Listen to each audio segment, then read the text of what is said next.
All right, welcome back, everybody. You are now at video number 3. All right. Well, in the last video, I ended with this question here. Are you ready to commit yourself to 3 months of intentional focus on building productivity into your business? Um, and I hope you answered yes, and I hope you already jumped in. You're just kind of watching this to kind of stay on top of stuff. Um, and if you haven't signed up though for the Crazy Productive program, I'd really love to understand why. Honestly, it would help me understand. I hope that you understand how important this is for your business, for you. I'm sure you understand that 3 months of intentional focus will make a huge impact. And so I'm just curious why. It would really help me out a lot. Um, right here, I'm going to put my email. This is my personal email, bob@fullofpotential.com. And I'd love to just understand why this isn't, again, I'm not looking to hear from people who are just, I'm looking for people who are, you are a business owner, you own a business, um, you have a team of people you're working with, that kind of thing. So if there's a reason why, I would love to understand, because again, I'm in this try to obviously help people out. And so if I understand what that is, that would be great. And I'd appreciate that. Okay. So this is what we've covered so far. We've talked about vision, we've talked about core values, we've talked about team, we've talked about systems and processes, we've talked about communication, conflict resolution, and time management. That is what we've covered so far. Obviously not in super detail, but each of these has been about, well, the first one was about 45 minutes, the second one's about 40. I don't like them even to be that long, but obviously if you get into the program, obviously each of those will be a lot more detailed. So today we're going to cover those. We're going to cover delegation. We're going to cover boundaries, and then we're going to cover balance. Now, delegation boundaries, there's going to be some overlap there, as you'll see. But let's go ahead and jump into this. All right, so here's our productivity circle once again, and we're almost done going through each of the pieces, and we're going to start off with delegation today. All right, and we mentioned delegation last week, but we're going to jump to it a little bit more today. And the thing about delegation is you're probably great at what you do. Maybe you're even better than most of the members of your team that you manage. I don't know that, but it's not uncommon. However, the reality is you're limited in what you can do, right? And if you're limited in what you can do, then that's going to get in the way of your ability to do it well. And the reality is because you're limited in what you can do, and if you don't delegate well, your team is going to weaken and you're going to burn out. Okay, and it's just not a good recipe for success, I guess you could say. So one of your primary roles as a manager, owner, or CEO is to delegate. I mean, that's what it's about, right? We've already talked about building your team, and so this assumes on some level that you will delegate if you're building a team. However, I know that sometimes as the company grows and needs change, perhaps we just decide to take certain things on ourselves, right? So what happens though is eventually we're running around like a chicken with our head cut off, right? We're in 20 different hats and becoming less and less productive and more frustrated. And it's just not, again, it's just not really, really helpful, and definitely decreases productivity. So you need to delegate. That's what it comes down to, right? So as tasks come in, you need to assess where the task fits and then pass it on to where it fits the best and where it will be done the most effectively. Right now, if you struggle to delegate, you're going to struggle to grow. Just that is a reality. Okay, and I see this a lot of times with people, not just owners, but even managers to a degree. It's one of the reasons why many business owners, especially in small businesses, really struggle. Right, they're good at what they do, but they're not necessarily good at managing people. Right, they're so used to doing the work that they just keep doing it while also trying to run the company. And as we know, that's a recipe for disaster. Now, this also happens in larger businesses as well, though, because we need to understand as in a larger business, you choose a lot of times we choose people to be managers based on how they did in their role. But just because someone is great at something doesn't mean they're great at running people, right? Managing people, I should say. So for example, so just because someone's your absolute best salesperson doesn't mean they're going to be great as a sales manager, because it doesn't mean they're good at managing people, right? The ability to manage people and delegate is a it's extremely different skill set than just being a good salesperson, right? So that's just something you need to be aware of. You're looking for a leader in the sense that they're able to manage and delegate, And that is going to be extremely important. And that's a mistake that a lot of people make. They take their top guy and say, okay, yeah, you're the guy. That may not be the best fit. So you just got to keep that in mind. So when you do delegate, you want to be certain that you're making wise choices about who to delegate to, because that can be a mess, right? Sometimes there's certain people on a team that are always willing to say yes, and we love them, right? But just because they're going to say yes doesn't mean that they're the best fit. And ultimately, putting that task in the wrong hands could cause issues, as I'm sure you've experienced. Now, doing this on a regular basis is going to lead to a lack of clarity about who's doing what. And this is when your systems will start to fall apart as well. Because then what happens is you have something that comes up, maybe not super clear about what it is, but you just bring it up in a meeting and someone's like, oh, I'll do that. That's fine. But it's not really their role. And maybe it's better fit with someone else, but they say yes. So they're like, all right, fine, I'll let them take it, right? And then that keeps happening. And it just piles on top of each other. Definitely seen that happen before. So the important thing I'm trying to make is delegation. It's about more than just passing stuff off to people, right? It's a very active and focused part of any owner's or manager's responsibilities. So if you're spending the time we've been encouraging, I'm sorry, if you're spending the time we've been talking about, we've been talking about encouraging working with your team and things like that. You should have a good sense of who's capable of what, right? So if you're spending that time with your team and you're working with them, you should have a good sense of that. And so just hopefully that'll fit in. So don't take delegation lightly, though, or you're going to end up really overwhelmed, or you're going to end up handing it off to the wrong person, and then you're going to end up cleaning up a mess, okay? So here's some good delegation questions just to kind of keep in mind. First one, what am I good at and what is most important for me to be doing? So ask that of yourself, especially if you're an owner, right? This is extremely important as an owner, right? You want to basically lean on your strengths and then find others to fill the gaps, right? So you got to figure, okay, what is it? What is my role? What does that mean? What is it that I'm going to be good at? What do I have to pass off? And what other kind of roles do I need around me to make this work? So you need to ask those questions. You need to be honest with yourself about that. Okay, what are your best at? And not only that, but what do you want to be doing as an owner as well is super important, okay? Second question is what are each of my team members good at and what's most important for them to specifically be doing? So again, you just want to make sure that you're positioning things in that way. Now, some of this hopefully has been determined at the beginning within each role, right? So as you're, picking people, you're picking them based on that. So, basically you're defining what you'd like to hand off and then you find the right person to hand it off to, right? Now, sometimes though, there's things that are less clear and you need to kind of clarify those things along the way. And I'll kind of give you a little bit of example on that in a minute. Third question is, am I doing anything right now that I should pass off to someone else? Because sometimes things just kind of fall in our laps and we don't even realize it. And so I just encourage people to actively be assessing like how they're spending their time and saying, okay, is there anything I'm doing right now that really, and sometimes, because sometimes you don't recognize it. Maybe you think you're good at something or you think you enjoy something, and then you realize as you get into it, you're like, you know what, this is not the best use of my time, and there's probably someone who could do this better, or I could hire someone that could do this better and more efficiently, effectively. And so I think it's good to continue to ask that question of yourself, okay? I remember when walking into one business and the leadership team was an absolute mess. They all had different roles. They had different titles, and they did do the work under those titles, but then there was like all this ambiguity about a ton of stuff. And so like there'd be like this one person that's doing like this one marketing thing, and another person's doing a marketing thing, and another person's doing a marketing thing, because somehow it touched their kind of department a little bit, like, and it was really, really bizarre.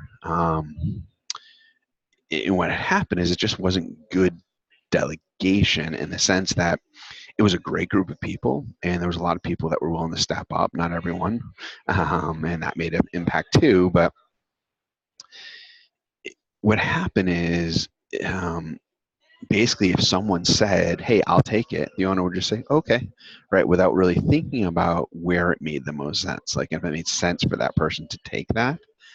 And so that got really messy, right? Because they weren't really thinking strategically about who does it make sense to have this. So they'd have their team meeting or whatever, and when they have their team meeting, he'd ask and suggest a certain thing, and when he would do that, than just whoever said yes, got it, instead of him really thinking through practically what makes the most sense.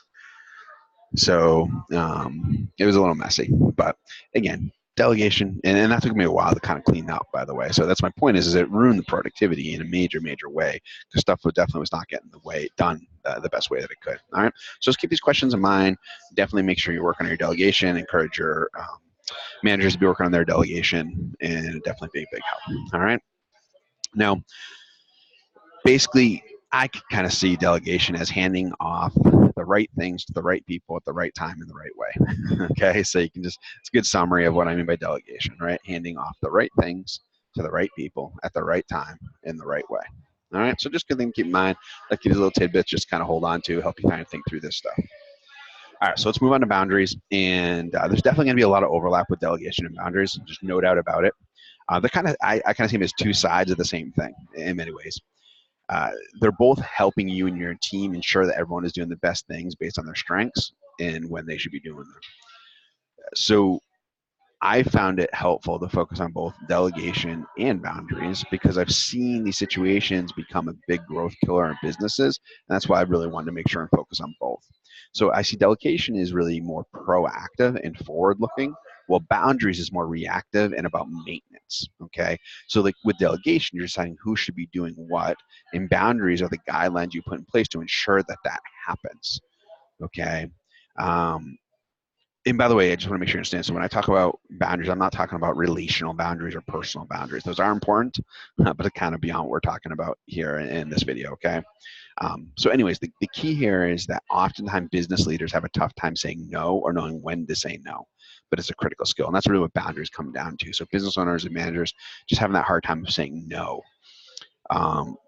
The thing is once you've implemented a lot of what we've already discussed in these videos, it's going to go a lot smoother anyways because there's going to be far more clarity about who's doing what.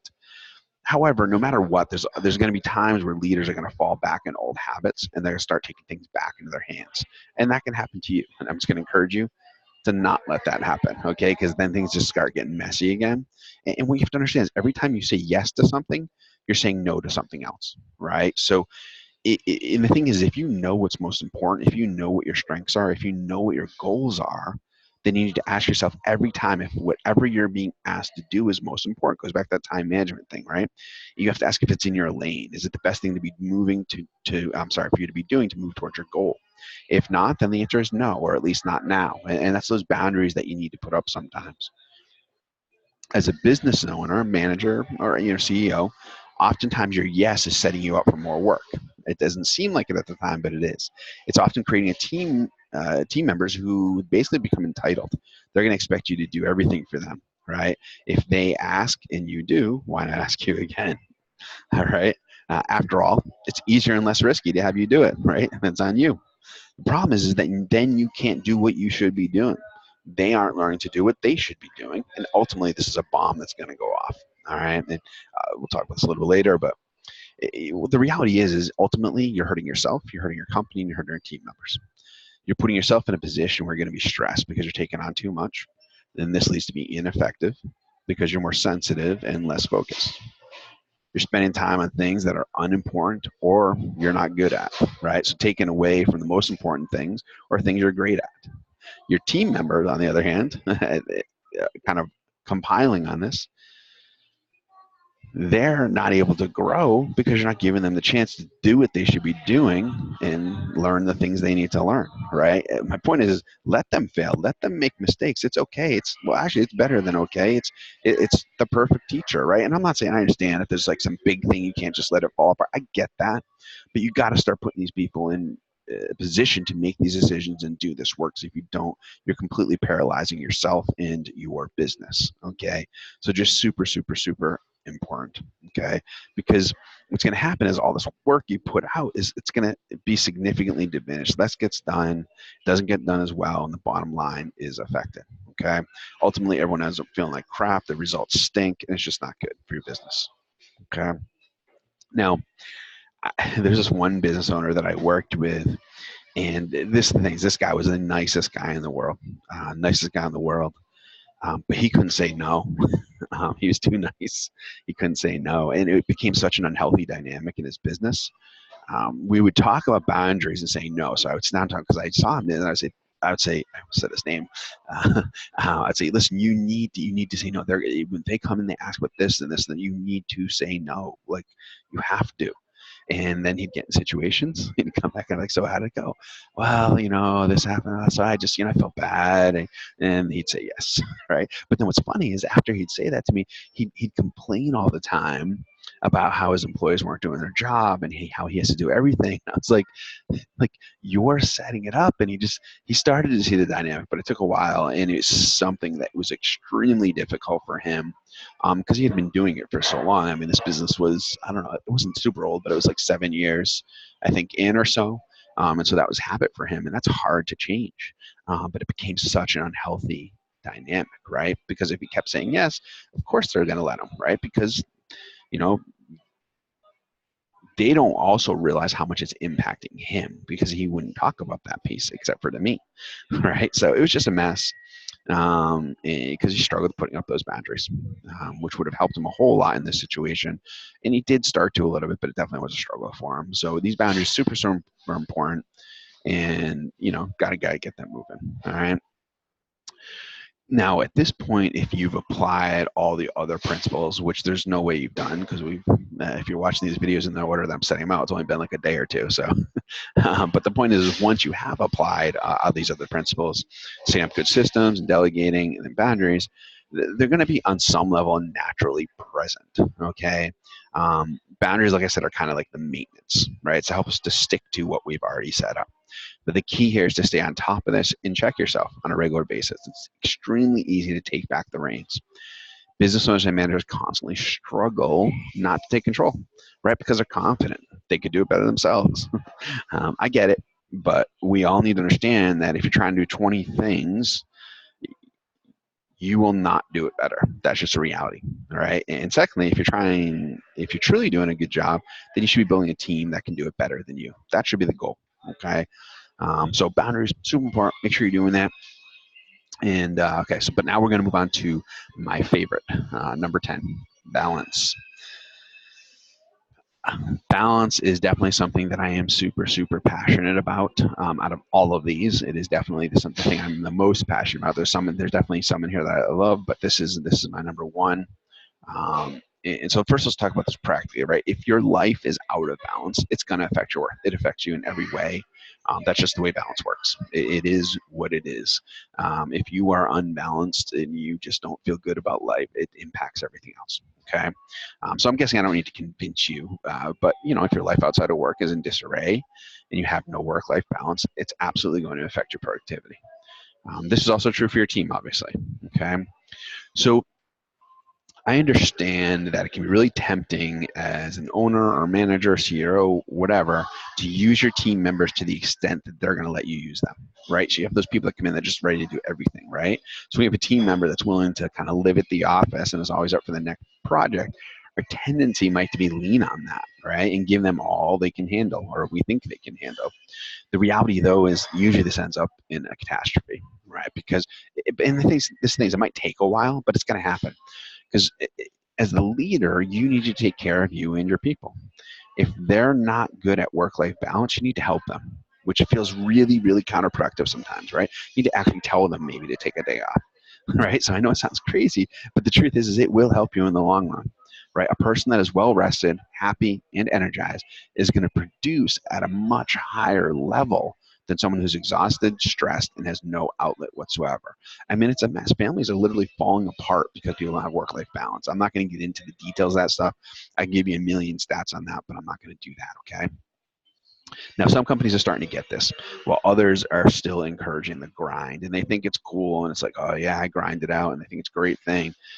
Don't encourage the grind, all right? Companies that encourage that are ultimately hurt themselves and hurt their team members, not a good things. Companies like this often filter through employees like tissue paper, right? One use and then throw them out, move on to the next person. Think about the culture that creates. Certainly not a productive one, okay? So they're going to get some results because they're all about getting stuff done, and they get someone in, they burn them out, but it creates a culture that is definitively not productive on a high level, right? So it creates an extremely unhealthy culture, which ultimately creates a ceiling for the business. And true, I mean, on top of that, just kind of be honest, true success is about more than just profit, right? It's about more than just the bottom line. Bottom line is important, but it's about more than that, okay?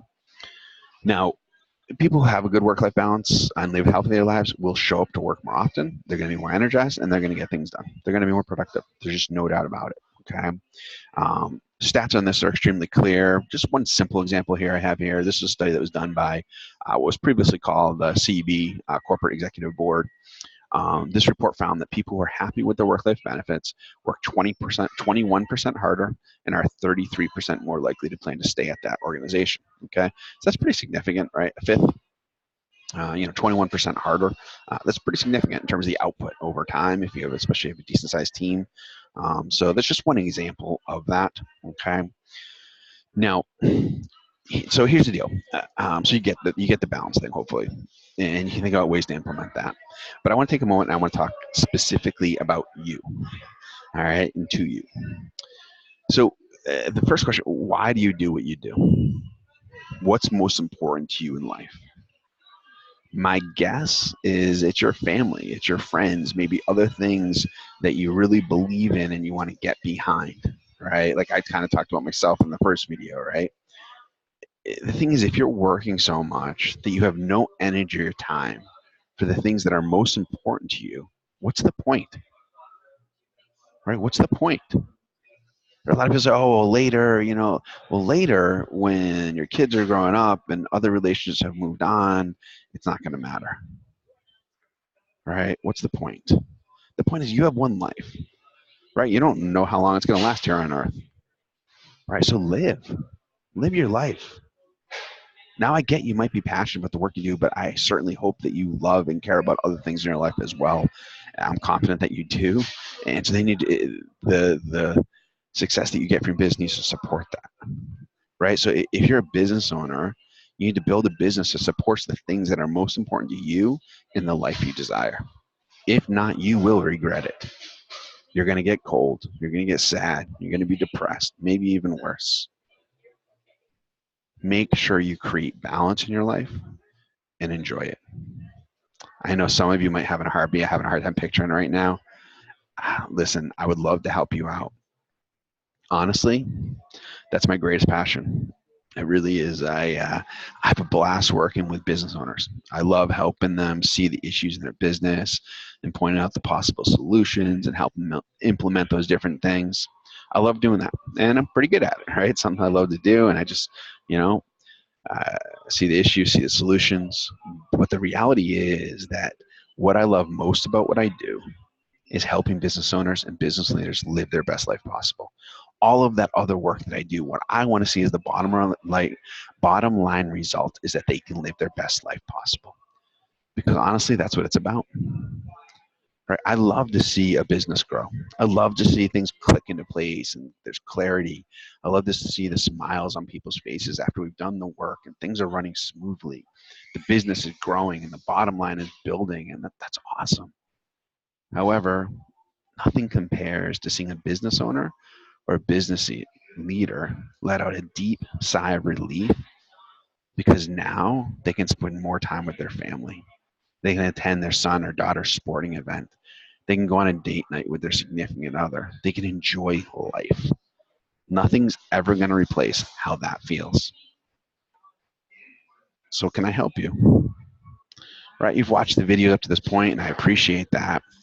But can we get to work now? Can we really make this happen? So again, we'll go over what's included in the Crazy Productive program. Just understand you're going to have all the support you need, right? The content's going to be sent every week. You're going to have those worksheets to work through to make it really practical. We're going to have those small group coaching sessions every week, all right, 4 times a month, small group, really all focused on growth. You're going to get unlimited email coaching, so you can reach out to me anytime for that additional support.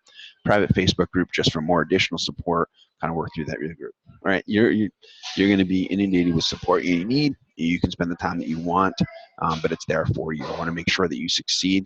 That is my goal, okay? And this is what I need from you. As I said before, you must be the owner or CEO of a real business with real revenue. You got to really want to grow your business. You got to be committed to this program. 10 sessions, do the work. You got to be willing and excited to help other business owners in the group as well. and then you must be committed to confidentiality. Super, super important. All right. So if you're ready to take action, then jump on a call with me. Let's get you into the Crazy Productive program so we can get this ball rolling and get you a healthy, growing, cash-producing machine so that you can live your best life possible. Because that's what it's about. All right. Well, hopefully all this was helpful, but again, applying is essential, and I'd love to help you do that, okay? So either way, wish you the best, and hopefully I will be talking to you soon. Okay? Thanks so much.